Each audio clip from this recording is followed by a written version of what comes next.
उससे बाद जो दूसरा श्रम है वो मानसिक है, मन का। मानसिक श्रम की कीमत ज्यादा है, बहुत ज्यादा। तो ये जो राजशाही की परीक्षा है सिविल, ये राजशाही की परीक्षा है। और मैं कह रहा था कि 1980 के दशक में सबसे ज्यादा रिजल्ट जो था वो प्रयागराज से था, और आज भी होगा। ये जो बड़े बड़े मेट्रोज में कोचिंगें चल रही हैं, इतने बड़े बड़े शहरों में जो कोचिंगें चल रही हैं, और ये बड़े बड़े शहरों के जो स्टूडेंट हैं वो आपके सामने कुछ भी नहीं है।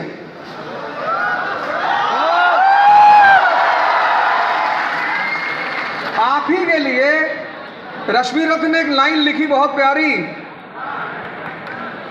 प्रसादों के कनकाब शिखर होते कबूतरों के ही घर,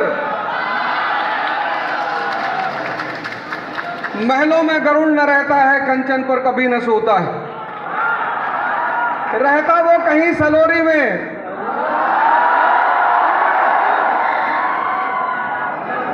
भैया हम जब गोंडा से चलते थे प्रयाग डिपो पे, तो हमारे घर वाले एक गेहूं, एक बोरा गेहूं, एक बोरा चावल, दाल, अगर आलू पैदा हुआ तो आलू, ये सब बस में रखा दिया जाता था। और कई बार तो ऐसा होता था, और जब हम ट्रेन में हम लोग, इस बार बड़ी प्यारी घटना मेरे साथ घटी। मैं इलाहाबाद से प्रयागराज से मैं दिल्ली जा रहा था वंदे भारत में, तो हम लोग जब पढ़ते थे यहाँ तो टिकट तो कभी लेते नहीं थे, जैसे आप नहीं लेते हैं। तो हमें टीटी को कहना पड़ता था कि सर स्टूडेंट है सर।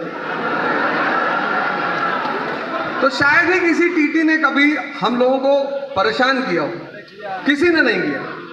चाहे हम बनारस सेंटर गए, मैहर सेंटर, एमपी गए एग्जाम देने, लखनऊ गए, किसी भी टीटी ने, एक बड़ी अच्छी बात थी कि इलाहाबाद यूनिवर्सिटी का जो एडमिट कार्ड है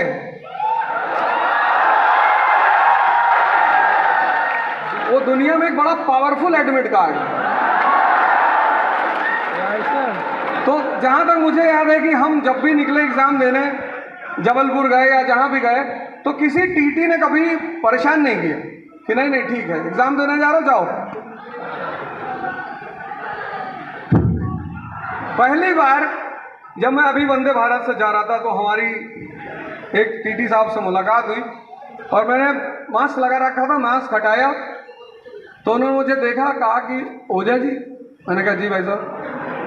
अरे बोले नमस्कार। इस शहर ने ये दिशा परिवर्तन किया, ये जीवन बदला कि पहले हम लोगों से निवेदन करते थे, हाथ जोड़ते थे, आज लोग हाथ जोड़ते हैं और निवेदन करते हैं।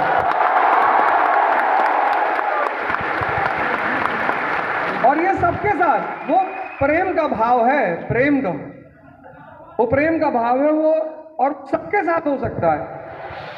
इसीलिए इस देश ने कई सारी परंपराएं पैदा की, उसमें से एक परंपरा थी आश्रम।